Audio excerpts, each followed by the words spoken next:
Hello बच्चों, कैसे हो बच्चों। आज हम फेज ट्रांसफ़र कैटालिस्ट के बारे में डिस्कस करने जा रहे हैं। तो आइए शुरू करते हैं। फेज ट्रांसफ़र कैटालिस्ट कंपाउंड्स होते हैं। उनको जब हम टू फेज यानी कि ऑर्गेनिक वाटर सिस्टम में ऐड करते हैं, ये वाटर सॉल्युबल पार्ट को ट्रांसफ़र करता है ऑर्गेनिक फेज में। वहाँ पे होमोजेनियस रिएक्शन होती है और रेट ऑफ रिएक्शन एनहांस होता है। ठीक है बच्चों, तो आइए ये यहाँ पे मैं लिख देता हूँ। Phase transfer catalyst are the compounds which when added to two-phase organic water system helps to transfer water soluble part across the interface to organic phase where homogeneous reaction takes place, thus enhancing the rate of reaction. Phase transfer catalyst को जब हम two phase organic water system में add करते हैं, ये water soluble part को interface से across organic phase में ट्रांसफ़र करता है। वहाँ पे होमोजेनियस रिएक्शन होती है और रेट ऑफ रिएक्शन एनहांस होता है। ठीक है बच्चों, फेज ट्रांसफ़र कैटलिस्ट में हम ज़्यादातर क्वाटरनरी अमोनियम सॉल्ट लेते हैं। ठीक है,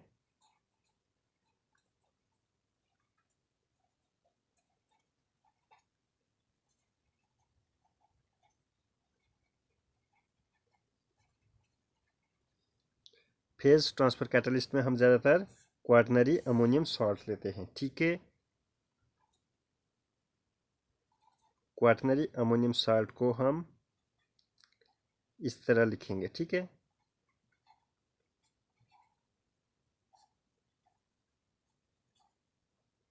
ठीक है बच्चों, इसको हम इस तरह भी लिख सकते हैं। ठीक है, ये हमारे पास क्वाटरनरी अमोनियम सॉल्ट है। ठीक है बच्चों, क्वाटरनरी अमोनियम सॉल्ट में एक लॉन्ग चेन हाइड्रोकार्बन है।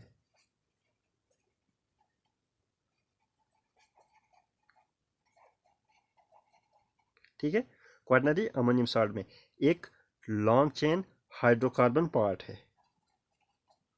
ठीक है, जो कि हाइड्रोफोबिक है।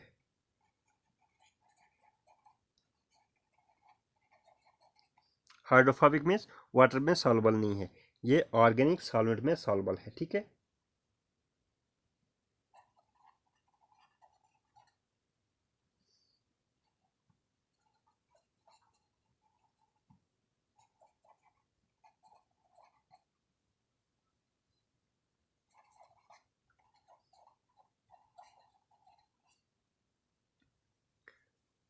क्वाटरनरी अमोनियम सॉल्ट में दो पार्ट हैं। एक तो लॉन्ग चेन हाइड्रोकार्बन पार्ट है जो हाइड्रोफोबिक है, ये ऑर्गेनिक सॉल्वेंट में सॉल्युबल है। ठीक है, जैसे कि बेंजीन हमने ली है। और दूसरा पार्ट इसका है हाइड्रोफिलिक। ठीक है, hydrophilic means soluble in water.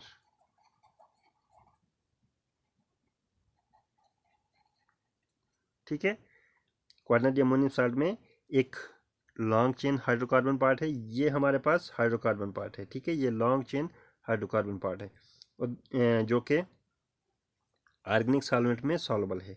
ठीक है, दूसरा पार्ट है हाइड्रोफिलिक जो कि वाटर सॉल्युबल पार्ट है। ठीक है, आप देख सकते हो इस डायग्राम में। अब यहाँ पे एक हम एग्जांपल लेंगे समझाने के लिए। ठीक है, सपोज हम अल्काइल हैलाइड लेते हैं, इसकी रिएक्शन NaCN के साथ करते हैं। ठीक है, ये अल्काइल हैलाइड है,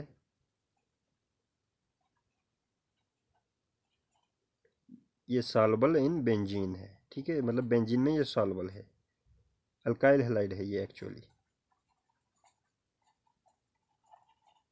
और ये हम एक्वस लेते हैं। ठीक है, अगर इनकी रिएक्शन हम करेंगे तो हमारे पास RCN बनता है। ठीक है, ये रिएक्शन इंटरफेस पे होती है और हमारे पास पूर यील्ड, मतलब हमें पूर यील्ड मिलती है। ठीक है, ये रिएक्शन इंटरफेस पे होती है और हमें पूर यील्ड मिलती है। ठीक है बच्चों, मैं दोबारा समझाता हूँ। हम एक अल्काइल हैलाइड लेते हैं एग्जाम्पल के लिए, जो कि बेंजीन में सॉल्युबल है और उसके बाद एक्वस NaCN लेते हैं, इनकी रिएक्शन कराते हैं, ये रिएक्शन इंटरफेस पे होती है, हमारे पास प्रोडक्ट ये बनता है RCN और यील्ड हमारे पास पूर है। ठीक है बच्चों, अगर यहाँ पे हम फेज ट्रांसफर कैटलिस्ट लेंगे, वो क्या करेगा, ये वाटर सॉल्युबल पार्ट को यानी कि CN को यहाँ से ट्रांसफर करेगा किस में, ऑर्गेनिक फेज में। ठीक है, तो वहाँ पे रिएक्शन एनहांस होगी। ठीक है बच्चों, और यील्ड हमारे पास अच्छा होगा। ठीक है, तो आइए देखते हैं, हम यहाँ पे एग्जांपल लेते हैं, CH3 CH27Cl, ये हमारे पास अल्काइल हैलाइड है। ठीक है, जो बेंजीन में सॉल्युबल है। ठीक है,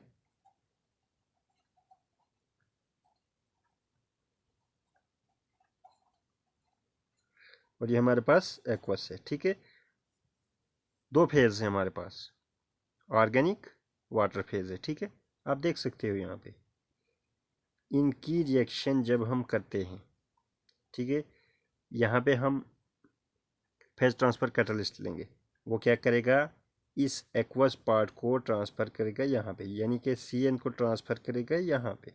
ठीक है, और यहाँ पे रिएक्शन होगी, रेट ऑफ रिएक्शन इंक्रीज होगी। ठीक है, हमारे पास ऐसा प्रोडक्ट बनेगा। ठीक है,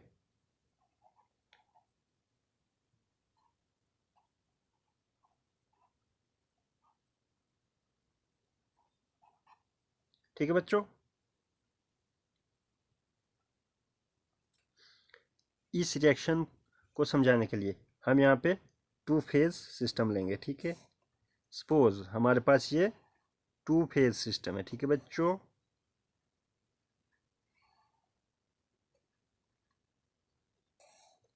एक ऑर्गेनिक फेज है और एक एक्वस फेज है। ऑर्गेनिक फेज में हमारे पास क्या है, CH3CH27Cl।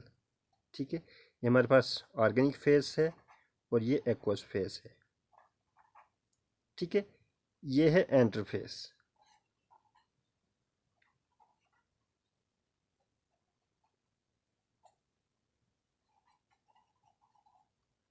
ठीक है, इंटरफेस हम कह सकते हैं कि एक ऐसी बाउंड्री जो दो सिस्टम को सेपरेट करती है। ठीक है, ये आ गया इंटरफेस। अब यहाँ पे हम फेज ट्रांसफर कैटलिस्ट लेंगे। ठीक है, C4H9 4N positive Cl negative. ठीक है, ये हम फेज ट्रांसफर कैटलिस्ट लेंगे जिसका नाम है टेट्राबुटाइल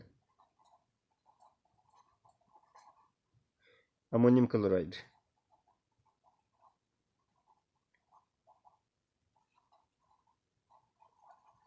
ठीक है, टेट्राबुटाइल अमोनियम क्लोराइड लेंगे हम।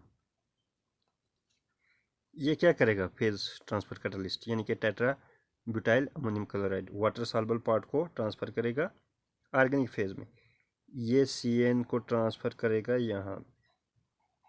ठीक है, ठीक है बच्चों, यहाँ पे आयन एक्सचेंज होगा, फिर उसके बाद ये Cl नेगेटिव ये यहाँ आ जाएगा, ट्रांसफर हो जाएगा। ठीक है बच्चों, ये phase transfer catalyst water soluble part को ऑर्गेनिक फेज में ट्रांसफ़र करेगा, वहाँ पे रेट ऑफ रिएक्शन एनहांस होगा। ठीक है, और यील्ड भी अच्छी होगी। ठीक है बच्चों, तो हम ऐसे लिख सकते हैं कि ये जो फेज ट्रांसफ़र कैटलिस्ट है, ये इस CN आयन को यहाँ पे ट्रांसफ़र करेगा। ठीक है, तो हमारे पास C4H9 4NCN बनेगा। ठीक है,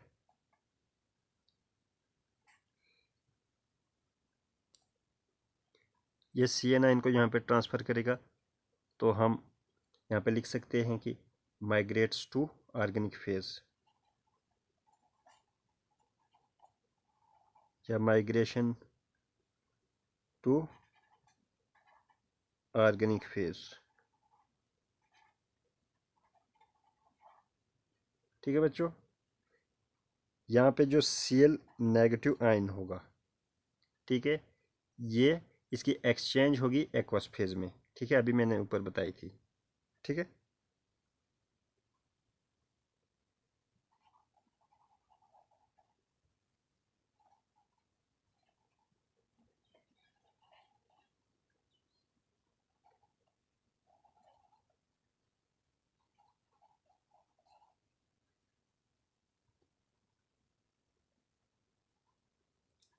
इस पूरी रिएक्शन को हम इस तरह भी लिख सकते हैं,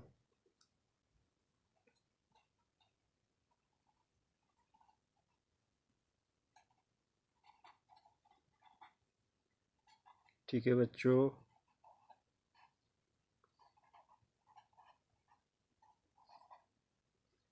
ऐसा भी लिख सकते हैं इसको। और ये जो फेज ट्रांसफ़र कैटलिस्ट है ये दोबारा एक्वस फेज में रिटर्न हो जाएगा, ठीक है।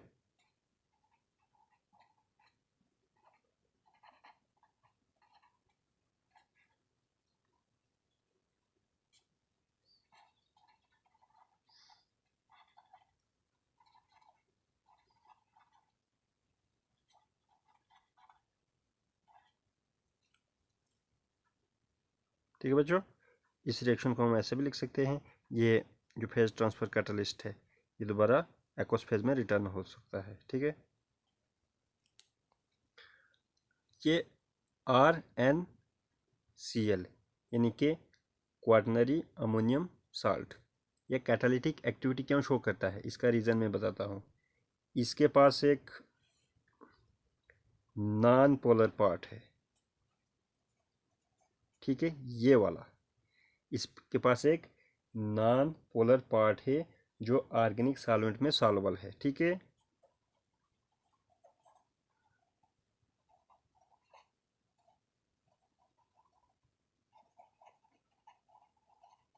ठीक है, इसकी कैटालिटिक एक्टिविटी का यही कारण है कि इसके पास एक नॉन पोलर पार्ट है, ठीक है, जो कि ऑर्गेनिक सॉल्वेंट में सॉल्युबल है।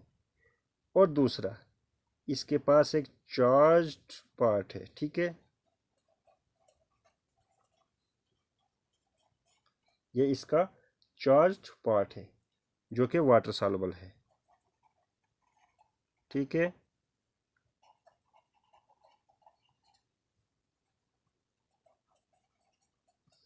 मैं दोबारा रिपीट करता हूँ, इसकी कैटालिटिक एक्टिविटी का यही कारण है, इसके पास एक नॉन पोलर पार्ट है जो ऑर्गेनिक सॉल्वेंट में सॉल्युबल है, ठीक है।